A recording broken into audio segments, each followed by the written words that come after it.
Hello everyone, welcome to এসওই Bangla. আজকে class 11 এবং first semester তোমাদের কথা বলবো। পরীক্ষা আর কিছুদিন বাকি। যদি হিসাব করে দেখো, আজকে 16 তারিখ, আজকে থেকে মাত্র 22 দিন তোমাদের হাতে রয়েছে তোমাদের ফার্স্ট সেমিস্টার। এবার তোমাদের অনেকেই আছো যারা এখনও ঠিকঠাক পড়া করে উঠতে পারোনি, বা অনেকেই ঠিকঠাক প্রিপারেশন মোটামুটি হয়েছে, বাট কিভাবে এই একটা মাস বা এই 20টা দিন কিভাবে আমরা পড়বো সেই জিনিসগুলো বুঝে উঠতে পারছো না। তো তাদের জন্য আজকের এই ভিডিওটা। তো তোমরা কিভাবে এই কটা দিন পড়াশোনা করবে সেই জিনিসটাই কিন্তু আজকে আমি বলতে এসেছি। তো চলো দেখে নেব। ফার্স্টে আমরা তোমাদের সিলেবাসটা কি। তোমাদের সিলেবাসকে মোট 3টে ভাগে ভাগ করা হয়েছে। কেন এটা আমি দেখাচ্ছি? কারণ তোমাদের জানা দরকার যে প্রিপারেশনটা তোমরা নিচ্ছ সেখানে দেখো, শুধু হার্ড ওয়ার্ক করে লাভ নেই, আমাদের স্মার্ট ওয়ার্ক করতে হবে। ঠিক আছে? যে আমি অবান্তর পড়ে যাচ্ছি, পরপর পড়ে যাচ্ছি, কিন্তু কোনখান থেকে কি আসবে, কতটা আসবে সেটা আমরা জানি না, তাহলে কিন্তু সেই পড়ে কোনো লাভ নেই। তাহলে আমাদের কি করতে হবে? আগে চ্যাপ্টারের ওয়েটেজ জানতে হবে, কোন চ্যাপ্টার থেকে কত নাম্বার আসছে, সেই অনুযায়ী কিন্তু আমার আলাদা আলাদাভাবে চ্যাপ্টারগুলোকে ইম্পর্টেন্স দিতে হবে। তো ফার্স্টে আমরা দেখে নিই এখানে মার্কস ডিস্ট্রিবিউশনটা। দেখো 3টে ইউনিট আছে। ফার্স্ট ইউনিটে কি বলছে? Diversity of living organism. এখান থেকে তোমাদের মোট 4টে চ্যাপ্টার রয়েছে। আর তোমরা যারা পড়েছো তোমরা নিশ্চয়ই বুঝতে পারবে যে এই 4টে চ্যাপ্টার কিন্তু অনেকটা হিউজ একটা সিলেবাস, প্রচুর কিছু আছে। কিন্তু এখান থেকে তোমাদের মার্কস কত আসছে? মাত্র 8 নাম্বার। যদি এর পরের ইউনিটগুলো দেখো, সেকেন্ড ইউনিট আছে structural organisation in plants and animals.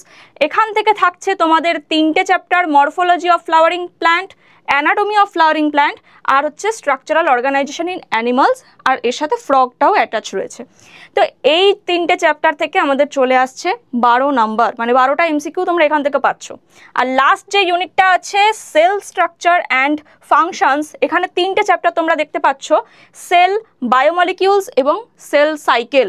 এই যে 3টে চ্যাপ্টার রয়েছে, প্রথম দুটো ইউনিটের তুলনায় এই ইউনিটটা কিন্তু অনেকটাই ছোট, বাট এটা যেমন পড়তেও ইন্টারেস্ট লাগে, চ্যাপ্টারটাও ছোট, আর এখান থেকে কিন্তু বেশি মার্কস ক্যারি করছে। দেখো প্রায় 15 মার্কস। তাহলে এখান থেকে তোমরা কি জানতে পারলে যে চ্যাপ্টারের ওয়েটেজ কত, কোন চ্যাপ্টারকে আমরা ইম্পর্টেন্স দেবো, এটা নিশ্চয়ই আলাদা করে বলতে হবে না। যে চ্যাপ্টারের ওয়েটেজ বেশি, যেখান থেকে বেশি নাম্বার আসছে, সেই অনুযায়ী আমরা ইম্পর্টেন্স দেব। এবার তোমরা কোন স্টুডেন্টরা কিভাবে পড়বে সেটা আগে বলি। তো তোমাদের আগে নিজেদের পজিশন জানতে হবে। তোমাদের নিজেদের পজিশন মানে তোমরা কি পজিশনে আছো? গুড পজিশনে আছো, নাকি মিডিয়াম পজিশনে আছো, নাকি ব্যাড পজিশনে আছো? তো কি করে বুঝবে তোমাদের পজিশনটা কি? দেখো, গুড পজিশন কারা? গুড পজিশন বলতে বোঝাচ্ছে যে সিলেবাস অনুযায়ী সমস্ত চ্যাপ্টার যারা ভালোভাবে কমপ্লিট করেছো তারা গুড পজিশনে আছো। তাহলে তোমাদের কি কি করণীয় এই কটা দিন? তোমাদের করণীয় হচ্ছে, ফার্স্ট, এই সিলেবাস যে টোটাল 3টে ইউনিট আমরা দেখলাম, এই 3টে ইউনিটকে ভেঙে একটা শিডিউল তৈরি করো, একটা রুটিন তৈরি করো। সেই রুটিন অনুযায়ী যে অবশ্যই হাই ওয়েটেড চ্যাপ্টারের রিভিশন আগে শুরু করবে, মানে চ্যাপ্টার ওয়াইজ রিভিশন তো তোমরা করবে, কিন্তু যেগুলোর ওয়েটেজ বেশি সেই রিভিশনটা আগে তোমাদের কমপ্লিট করতে হবে। সেখান থেকে কোশ্চেন প্র্যাকটিস করতে হবে। দেখো, টেক্সট বুক, কোশ্চেন ব্যাংক, যত রেফারেন্স বই আছে সেগুলো তোমরা ফলো করতে পারো, সেখানকার যত এমসিকিউ আছে। এছাড়া আমাদের এসওই বাংলাতে যে সমস্ত ক্লাসগুলো আসছে একের পর এক, তোমাদের এমসিকিউ ক্লাসগুলো হচ্ছে লাইভ সেশনে, সেগুলো অ্যাটেম্প্ট করো। তো এখান থেকে কিন্তু তোমরা একটা সুন্দর রিভিশন করতে পারবে, যেখান থেকে একটা সুন্দর স্কোর তোমরা করতে পারবে ফার্স্ট সেমিস্টারে। ঠিক আছে? এরপর চলে আসবো মিডিয়াম স্টুডেন্ট যারা। কারা মিডিয়াম স্টুডেন্ট? দেখো, 50% সিলেবাস ভালোভাবে কভার হয়েছে, আর কিছু ব্যাকলগ পড়ে আছে। যেগুলো বাকি পড়ে আছে, তো তোমাদের কি কি করণীয়? দেখো, তোমাদের কি করতে হবে? যেগুলো ভালোভাবে হয়ে গেছে সেগুলো রিভিশন এখন থেকে স্টার্ট করে দিতে হবে। প্রতিদিনকার রুটিনে কিন্তু প্রত্যেকটা সাবজেক্ট তোমরা রেখে দাও যে আজকে এই চ্যাপ্টারটা রিভিশন দেবো।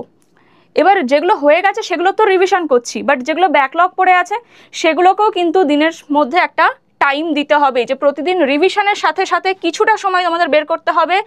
যে ইম্পর্টেন্ট চ্যাপ্টারগুলো সব এখন করতে যাবে না, যে ইম্পর্টেন্ট চ্যাপ্টার, বা ধরে নাও তোমাদের সেল বায়োলজির কোনো একটা চ্যাপ্টার, ধরো বায়োমলিকিউলস হয়নি, অবশ্যই করতে হবে।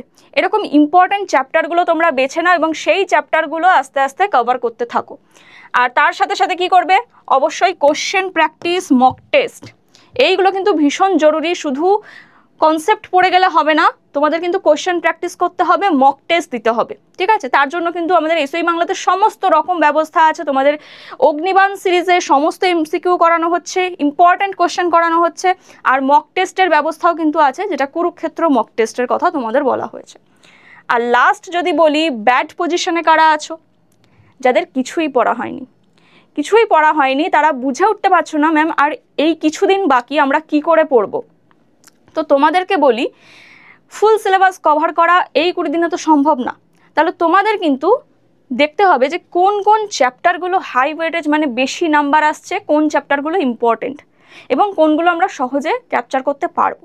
তো সেই রকম কিছু চ্যাপ্টার, যেমন তোমরা সেল বায়োলজির যে চ্যাপ্টারগুলো রয়েছে, সেল ডিভিশন, বায়োমলিকিউলস, ওখান থেকে তোমাদের 15 মার্কস চলে আসছে। তারপর তোমরা প্ল্যান্ট অ্যানাটমি মরফোলজি থেকেও বেশ অনেকগুলো কোশ্চেন তোমরা পেয়ে যাচ্ছ, এবং ফ্রগ যেটা খুব ছোট্ট একটা চ্যাপ্টার, কিন্তু ওখান থেকে বেশ 2-3টে কোশ্চেন কিন্তু তোমরা পেয়ে যাও। তাহলে এই দুটো ইউনিট কিন্তু তোমরা আগে কভার করো, তারপর যদি সময় পাও অন্যগুলো করবে। তো হাই ওয়েটের চ্যাপ্টার বা ইম্পর্টেন্ট চ্যাপ্টারের যে ইম্পর্টেন্ট টপিকগুলো, সেই ইম্পর্টেন্ট টপিকগুলো কভার করো। পুরো চ্যাপ্টার ধরে পড়তে হবে না, জাস্ট ইম্পর্টেন্ট টপিকগুলো কভার করো। আর তার সাথে সাথে কি করতে হবে, ওই চ্যাপ্টারগুলোর কোশ্চেন প্র্যাকটিস করতে হবে, কোশ্চেন প্র্যাকটিস, আর তার সাথে মক টেস্ট কিন্তু দিতে হবে। তো এইভাবে তোমরা তোমাদের ক্লাস 11-এর আগামী 20 দিনের যে প্রিপারেশান, সেটাকে কিন্তু ভালোভাবে করতে পারবে এবং সেমিস্টার 1-এ একটা গুড স্কোর তোমরা করতে পারবে। আর আমরা তো তোমাদের সাথে আছি অল টাইম। তো এখানে দেখে নাও, তোমাদের যে ম্যারাথন ক্লাসগুলো অ্যারেঞ্জ করা হয়েছে, এখানে প্রত্যেকটা ডেট কিন্তু দেওয়া আছে। সেমিস্টার 1 এবং সেমিস্টার 3 প্রত্যেকের ক্ষেত্রে এখানে বায়োলজি আলট্রা ম্যারাথন সেমিস্টার 1, যেটা সেপ্টেম্বরের 1 তারিখে থাকছে, এটা কিন্তু তোমরা নোট করে নেবে, যেটা আমি তোমাদের করাবো, ঠিক আছে? তো এখানে কিন্তু সমস্ত ইম্পর্টেন্ট টপিকগুলো কভার করব। যাদের যাদের কিছু পড়া হয়নি তারা মাথায় ঢুকিয়ে নাও, এই ডেটটাকে একদম মনে রাখতে হবে। এই ডেটে কিন্তু একদম চলে আসতে হবে লাইভ সেশনে, সেখানে তোমাদের সমস্ত ইম্পর্টেন্ট টপিক, যা যা ইম্পর্টেন্ট কিছু পরীক্ষায় আসার মতন, সমস্তটা কিন্তু করিয়ে দেওয়া হবে, ঠিক আছে? তাহলে এই ডেটগুলো নোট করে নেবে প্রত্যেকে, আর এইভাবেই তোমরা তোমাদের প্রিপারেশান স্টার্ট করে দাও, রিভিশন জলদি জলদি করো, আর মক টেস্ট দিতে থাকো। Thank you.